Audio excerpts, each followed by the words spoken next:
Ciao ragazzi, ed eccoci qua, come promesso, per mettere a confronto questi due ultimi carichi che abbiamo visto e abbiamo fatto dei tutorial, quindi eventualmente ci fosse qualcuno che li ha persi, li può recuperare sul canale. Ricordo quali sono nello specifico. È questo doppio camera reflex aperiodico e quello asimmetrico. Ok, la differenza qual è sostanziale? È che in quello aperiodico è presente un terzo condutto reflex. Ok, ripeto, ne abbiamo fatto tutorial specifici per ognuno, quindi sono reperibili sempre sul canale. Bene, quindi oggi metteremo a confronto questi due. Io già ho preparato ovviamente una simulazione per quanto riguarda quello aperiodico, eh, trovando le migliori condizioni, ovviamente sempre le solite secondo i miei gusti e preferenze, cioè un carico, quindi non abbastanza equilibrati, non sottosmorzato, non sovrasmorzato, ok? Quindi il miglior compromesso tra risposta in frequenza sulle basse frequenze come estensione e un adeguato smorzamento, utilizzando nella fattispecie per questa simulazione per la periodico circa 55 litri. Quindi cosa faremo in questa simulazione che ci prestiamo a fare? Dobbiamo utilizzare grosso modo gli stessi litri e vediamo cosa otteniamo con quello asimmetrico, ok? Bene, allora, come in precedenza ci avvaleremo della simulazione guidata, quindi input wizard, le opportune scelte, non mi ripeto, sempre le solite, semispazio, radiazione diretta. È definito quello asimmetrico doppio camera reflex in on resp, quindi selezioniamo questa voce per proseguire. Next, ancora next, qua il repirico delle impostazioni scelte fatte, pardon, e ovviamente si presenterà in questo modo, ok? Quindi non è presente il terzo condotto in quello asimmetrico. Per proseguire si clicca su finish. Ora, se abbiamo salvato già una simulazione con questo asimmetrico, si andrà su file, find, si andrà a cercare, ok? E ve la caricate. Diversamente dobbiamo caricare un altoparlante attraverso i parametri LSMUL ovviamente, che ricordo sia nel primo che in questo utilizzeremo sempre l'HVB200 ovviamente, perché dobbiamo fare la simulazione nelle stesse condizioni. Se il volume è lo stesso, anche l'altoparlante dovrà essere lo stesso. Lo carichiamo velocemente, 223 per quanto riguarda la SD centimetri quadrati, la RE che è 5,5 ohm, il BL 8,9,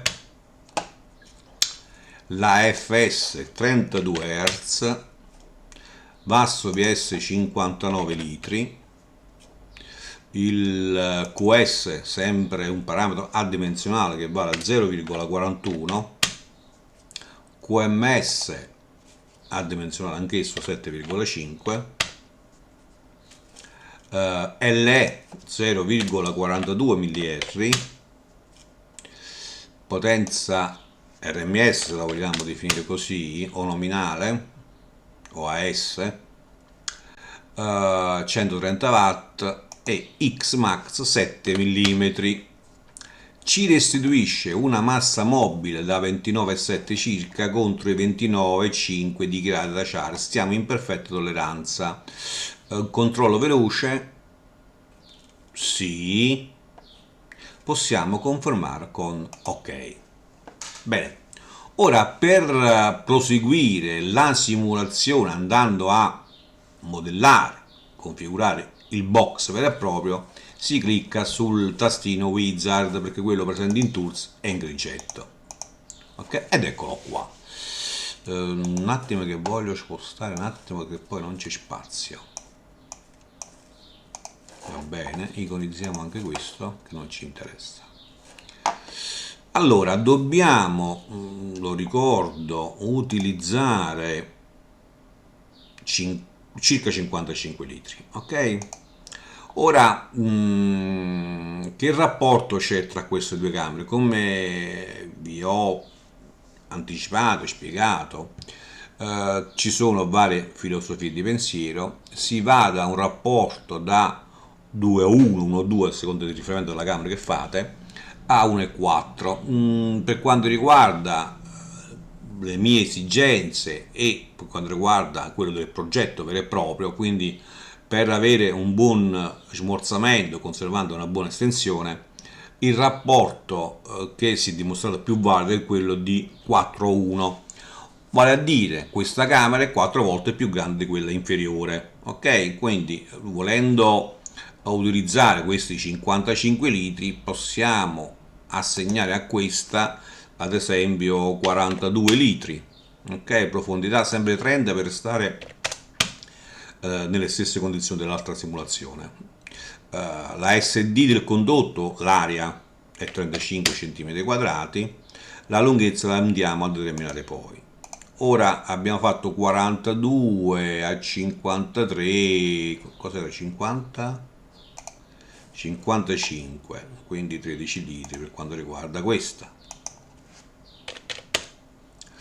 30 come profondità e 35 cm quadrati per questa, quindi ripiegando dovremmo stare sui 56, possiamo ridurre un pochino questa, la portiamo a 41, 55, vabbè, un litro, pochissima differenza. Ora andiamo sulla risposta, togliamo quella di default. Non ci dimentichiamo di dare una certa distanza all'altoparlante dal condotto, ok? Ritorniamo sulla prima camera e cerchiamo un accordo che possa rendere la risposta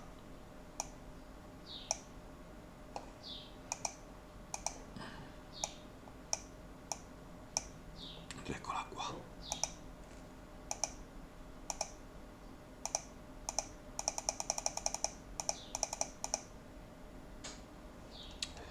Ritorniamo sulla no, vediamo se la distanza ci aiuta un pochino. Assolutamente nulla, è il massimo che possiamo ottenere. Quindi quanti litri abbiamo autorizzato? Stiamo autorizzando 54, sì, siamo nelle specifiche.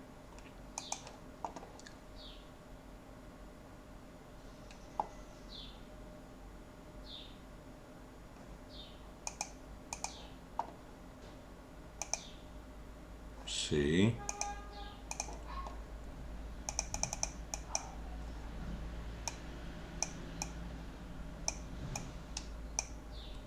No, allora,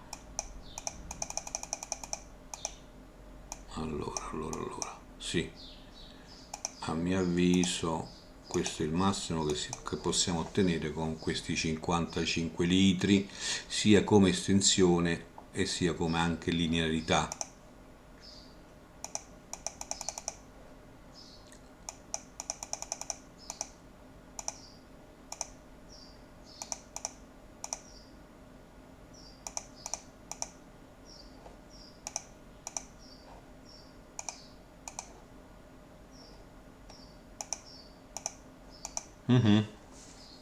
Penso di sì, penso che ci stiamo. Sì, è abbastanza lineare.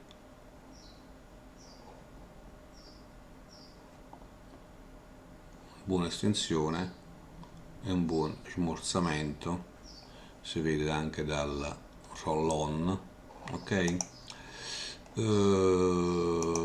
Vediamo un attimo di raggiungere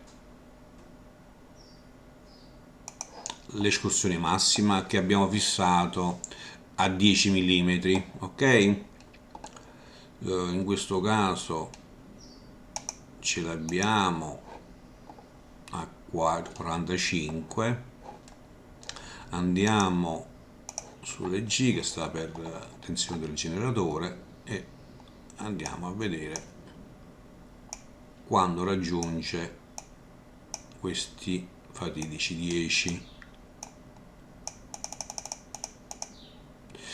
10,0, sì, va bene.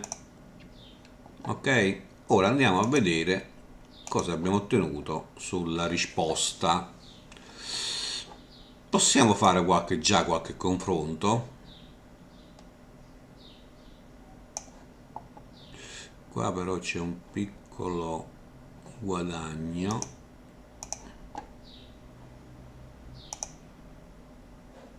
Sì.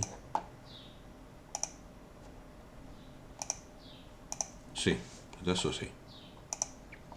Bene, 107, 108 contro i 40 e 40, siamo più o meno là, infatti sono quasi identici. Questo asimmetrico però presenta questa, diciamo, interferenza, vedete? Quindi qua un punto a favore dell'asimmetrico rispetto a quello periodico, cioè un punto a svantaggio, quindi un punto a favore del periodico. Per quanto riguarda invece l'estensione e mol stiamo pressoché identici, ok? Andiamo sul modulo di impedenza.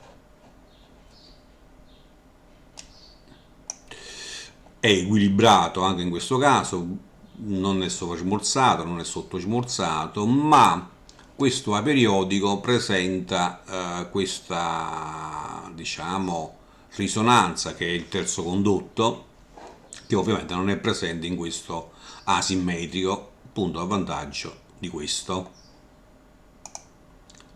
Fase.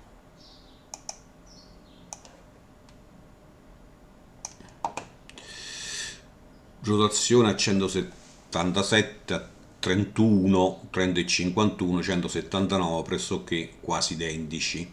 Però, su questo aperiodico ne troviamo diverse, 1, 2, 3, 4, 5, 6 minori o più accentuate che siano, ma sono diverse, 1, 2, 3, 4, 5, 6, 7, 8 e 9, 1, 2, 3, 4, 5, 6, 7. Beh, presenta più rotazione questo aperiodico, ma si vede senza andare a contare che sono distribuite semmai un pochino di diverse entità, però ne sono di più, quindi punto a favore dell'asimmetrico. Andiamo a vedere invece il ritardo di gruppo.